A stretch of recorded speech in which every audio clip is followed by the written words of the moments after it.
I'm a cowgirl. This is my horse. A doom doom. Hello, we are on day 11 or 12. We're waiting for, I don't have to yell, I have this. Finishing Scout as a epic trail horse. Steve bought me a lapel mic, so we'll see how that works. I can get real close and do some ASMR. We've had a few days off because of severe weather, and Scout is still healing from her injury. And also, I got really bad poison oak in the face, so my eyes were swollen shut and I looked like a monster. So now that I've got my vision back and Scout's healed up a little bit and the weather's cooperating, let's get back to work. We were working on bridleless work. The bridle is the kind of the last resort that I like to go to. We're gonna see what kind of mood we're in today. I send her around. If she throws her head or starts running off in a crazy circle, then that's what we're going to go with. But she looks like she's doing pretty good. We got her head a little high. And that's all right. We can work with that.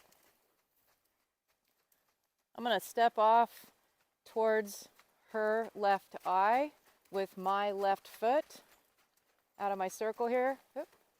Oh, she looked at me, but she continued to trot, so I'm going to keep sending her forward.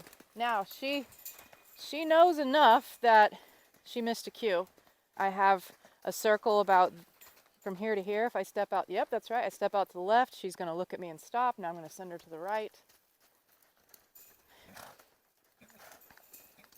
I'm just going to park myself right here in my little circle and let this mare work. Please try to ignore my ridiculous dog. So as Scout goes round and round, let's talk a little bit about her. I'm going to step out with my right foot, send her to the left. Go, left. She is what I call a little Jeep pony. She is one of the most sure-footed horses I've ever ridden. Incredibly gentle and kind. No buck, bite, kick in this one. And the reason why I'm saying this is because I have been conditioning her to sell. Look at me, keep your eyes on me. Ignore the dog. We're halfway through her trail finishing courses, so we're on day 12, 13, something like that. We are not fancy broke, so that means no spin, no slide, no flying lead changes. Oh, I'm going to step out to the right here. There you go, good. All right, Scout is now looking at me every time I back up. That's an invitation for horses to come into my space. She's accepting my invitation. I'm happy with that. Kind of tells me where she's at mentally, physically. Yep, Now, this is the cue. The whip is the reinforcement. Just like everything we do here, we always ask politely and as quietly at first as we possibly can. We are all about politeness here. We give them that chance. Since the last few times I've stepped off to the left and reversed her, haha, and she already knows. She's anticipating we're just going to reverse. I'm going to step off to the left and just stop her and have her look at me. There we go. She's already reversed. I did not ask her that, so I'm going to correct her. This teaches a horse to wait on us, our timing. I did not ask for that reverse. I also didn't ask her to run like this. She's choosing the speed again. My cattle dog wants to be a greyhound. I'm going to step off to the left. I'm going to ask for her to stop and wait. She's not really stopping, so I'm going to keep sending her off. She slowed down and she looked at me, but she did not stop. And some of you might be thinking it's not fair having a wannabe greyhound chasing after her hocks. Well, maybe not perfect conditions, but when do we ever have perfect conditions? So she's looking in towards me. She's ignoring the dog. That's good.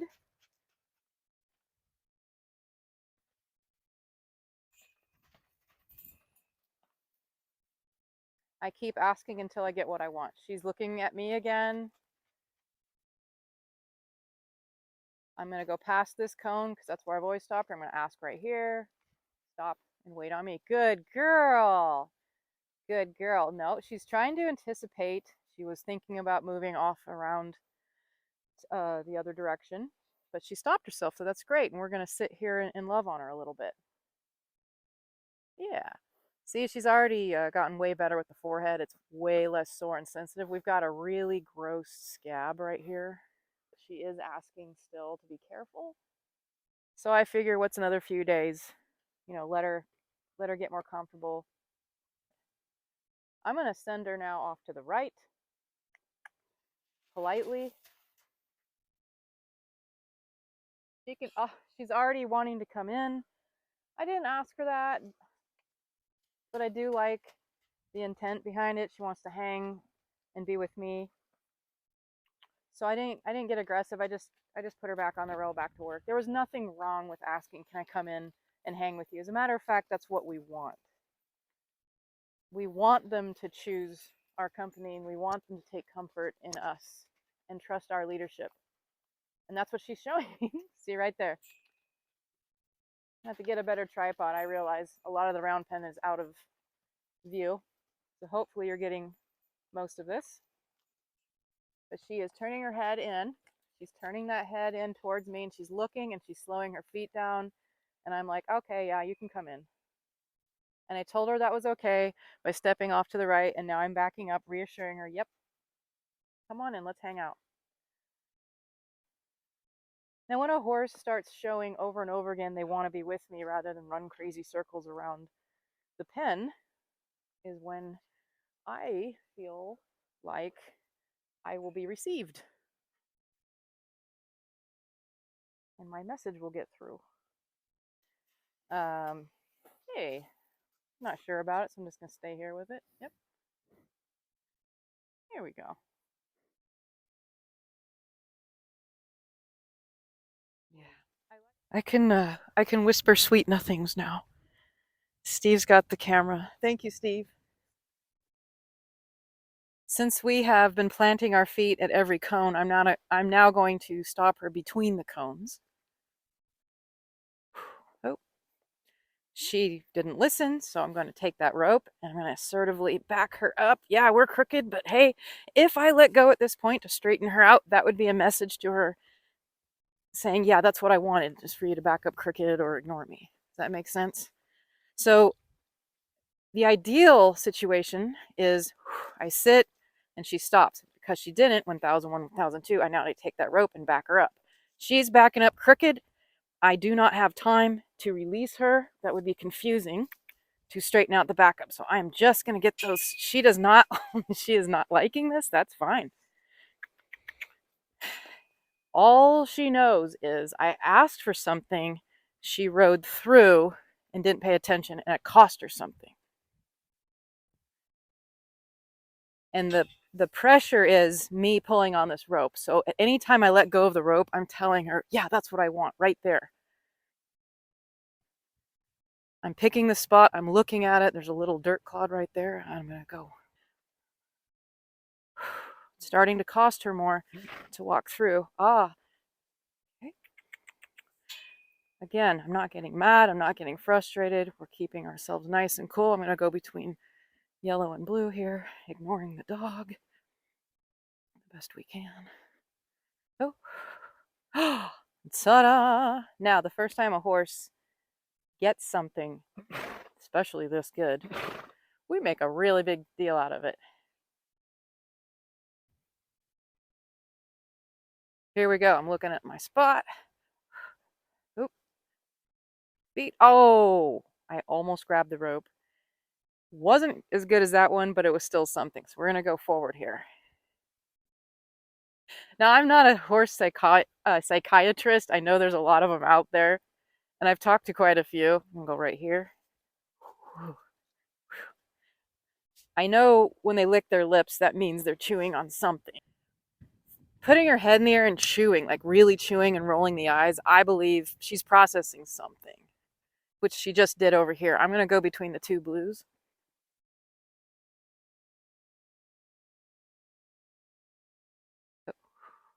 Nice. Nice. Let's do one right here. Let's do a little sneak attack. Nice. Super pleased with this, especially considering last time we kind of stopped here or tried to. The dog distracted her. See, that's what I'm talking about, this yawning, eyeball rolling stuff. I know everyone's got their own theories. Something's going on in there mentally. Stay put. Now we're going to reverse between the two cones. Just going to let my air out. Feet forward. Oh my gosh, that was beautiful. I don't know. I don't know. She's starting to look more and more like me every day. Good job. And I like to give a horse time and opportunity to do those things, you know, to watch that unfold. Also just kind of, you know, being noisy up here like I am. Oh, got a little distracted. I could feel that the tapping on the shaps was getting her attention. So I'm going to be up here playing patty cake and it means nothing. It's just me being loud. Oh, oh, there. Oh, yeah. I threw a lot at her that time, so I'm pleased that she even stopped. All right, let's take her out of the round pen and see what we got. We're gonna keep the halter on because this will be our first outing without a bridle. Got our gate here with no bridle. Just a nice little side pass. Ba ba da ba. Then get out. All right, let's see. See if we can get her attention here. Oh, nope. Back up. Whole different game out here. She knows there's no bridle. So do I. Oh. Oh. That doesn't mean the rules change.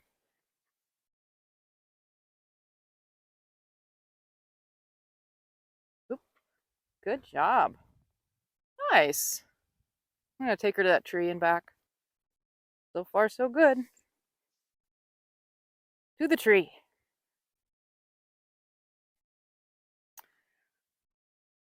To the tree.